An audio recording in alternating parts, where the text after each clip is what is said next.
super solid episode. I'm very much, well, as I've been saying, enjoying the presence of Ironwood. I think he's been one of the highlights of Volume 7. The main cast has really kind of taken a back seat in this one, and I actually really enjoy that. I haven't been a huge fan of the RWBY cast in the last couple volumes. Weiss is still on my good side, but in the last two volumes, Yang and Blake have both gotten fairly annoying. And with RWBY, I understand main characters doing main character things, but when you speak out of emotion right when logic is presented to you, I find that to be a little bit unfortunate and rough. And it's different if it's some form of more situational, like more of a arc big bad, where it's more of, oh yeah, this is just the going to be the enemy for this portion of the story. When it's the primary big villain that you already know is just apparently unkillable, super powerful, has got a huge army coming in, and you're already, run ragged from a battle that you just finished, makes you wonder, like, the question of, like, what do you think is going to happen? You're going to think that you're going to be able to just rally a parent, like, an unprecedented amount of people and forces in order to go against this legion that you're not really sure, like, how large it is, and apparently the other one was just a distraction. It makes me just kind of say, listen, I understand that, you want to help people, you want to do all these things, but there's also the unfortunate sense of reality. So you're gonna have to just suck it up and listen. And that's just kind of where I've been really going with when it comes to a lot of the stuff in this volume. So the fight between Ironwood and Watts was really good. I liked that it was less super fast, crazy movement, and more of footing and characters just timing their opponents and them counting each other's bullets. Those guns must not, like, I question their, like, character kind of status if they're so quick to run out of bullets while not being fast on the reload. As we've seen, like, a lot of characters, when it's time to reload, they're super quick on it. So when it comes to the guys who are just using a pistol kind of style, you'd think that it'd be, like, super fast. You'd be used to the point of running out of ammo. It'd be like what's that movie, The Last Gunslinger, that movie from the Dark Tower series? I heard it wasn't very good, but I remember the part of the commercial where, obviously the main character's got a 6-shooter and he's literally pretty much spinning the chamber of his 6-shooter and then pretty much just thumbing the bullets in like lightning, just getting them in and already done, reloaded, back to fighting. I imagine when you're a super-powered fighting machine like these characters, you'd be able to reload it extremely, extremely hastily kind of motion, but whatever. As it were, they kind of like met with a kind of like a stalemate, but not really, because at that point, obviously Ironwood would have won because he's stronger. It's like, oh no, they're both out of ammo, but really, who's going to win when it comes to a battle of just straight hand-to-hand? Obviously, Ironwood, military guy, whereas Watts is more of intelligence and more strategy, but he was prepared for that. He ended up using his rings to create one of those force fields that got Ironwood's arm stuck in, and he's like, listen, I got stuff to do. Unless you want to lose your arm, then, stay there. And I figured he would kind of sacrifice his arm in order to do that. It just seems something like Ironwood and his conviction would be. I understand, that with Watts, it was like, I've got him checkmated. I doubt he's going to do this. I think for him, it was like a combination of that and he didn't have a contingency plan after that, because as it was seen with him and Tyrian, they didn't need to actually win. They just needed to kind of run them down for a bit, and then the main forces are in. Because I got super salty when it came to Tyrian. Anyway, but there was a comment that was really cool when Ironwood said that he was willing to do anything in order to keep the relics away from Salem, and Watts is like, I hope that's the case, because, that goes into play of what happens later in the episode.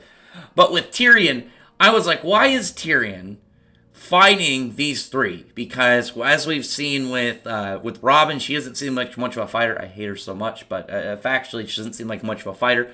Like when we first saw Tyrian come into the scene, he was able to deflect bullets with his tail like nothing. He was, as we saw, like he didn't even have to look when RWBY was shooting at him, and he was just deflecting bullets, blocking them off like nothing. So crossbow bolts, these aren't going to do much to him. They didn't seem to really be at any point like outside of, ricocheting and him absolutely not paying attention because he's fighting Clover and Crow, that they did anything, and then to the point where he caught that one with his teeth. But that's exactly what Robin was actually planning for, which, is because Tyrian, he was completely looking at her like a non-factor. She is not important to him. She just, took advantage of that, which in a fighting aspect is like, okay, yeah, that makes sense. But I was at the same time wondering, why is Tyrian doing this? We already saw that Tyrian and Crow are around the same level with each other. So why would he fight him again when it's not only Crow, but Clover, who I think we can estimate is around Crow's level anyway, and then Robin, who's, an extra piece that would just, as we saw, shoot crossbow bolts, provide support. It just makes me wonder, like, Tyrian can't be this crazy that he thinks he's going to win this when we already saw, like, not long ago in the timeline. Obviously, it was multiple volumes ago for us, but for them, it's not, it hasn't been. What was it? Was it volume 4? Is that volume 4 or 5? I think it was volume 4. I know, either way, a couple years ago. So, for us. For them, what was the time lapse for them? A couple months? Either way, now, at that point, they end up arresting Tyrian, and all the characters meet back up. They're inside of Ironwood's office, who was given a Black Queen chess piece, that being the symbol for Salem, that she remembered, similar to where she left at the Fall of Beacon. And I keep saying obviously, sorry. For him, this rattled him, because we already know, like, how, like, completely defeated he was back in Beacon when he saw that checkmate, because it was a symbol of her pretty much, like, saying, checkmating them. It's just like, listen, I'm here, you guys have lost, everything is now going to go Salem's way.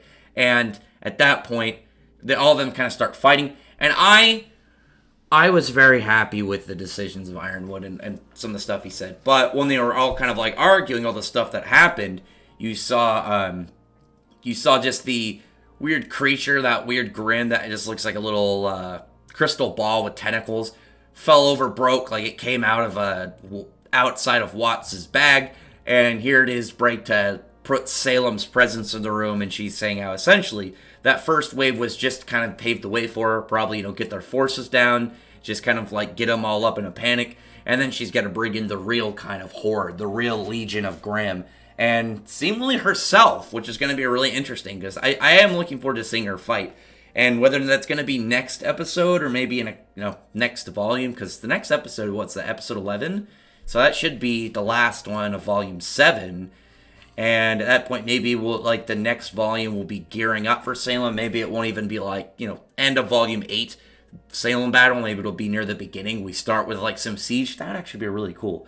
But from all this, I was very happy with Salem, because Salem's presence was very cool. She was very menacing. She was very threatening, very intimidating. She had a big boss aura to her, and I liked that. I was very happy with that. I thought they handled that scene very well.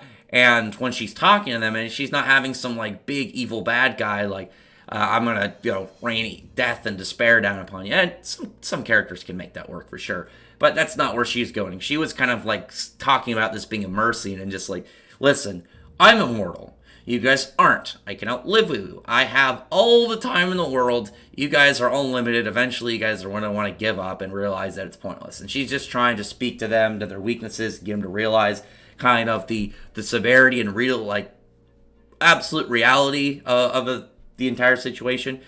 And I think I laughed a good couple seconds because RWBY, doing main character thing, she's, giving herself the speech, we know you can't die, the lamp showed us, but we don't need to kill you, just have to defeat you, and we've seen you fail.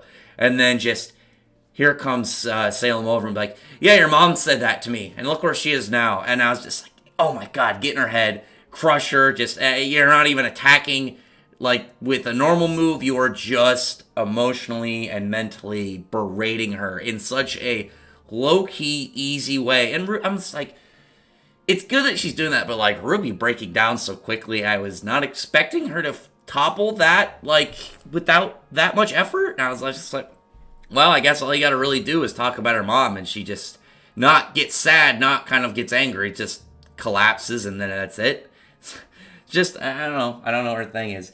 But beyond that, I was very happy about Ironwood, because he addressed a lot of things I've been really upset about, such as when they're oh, well, how did Robin know about the Amity Project? And he's like, you guys didn't know that she was on your side.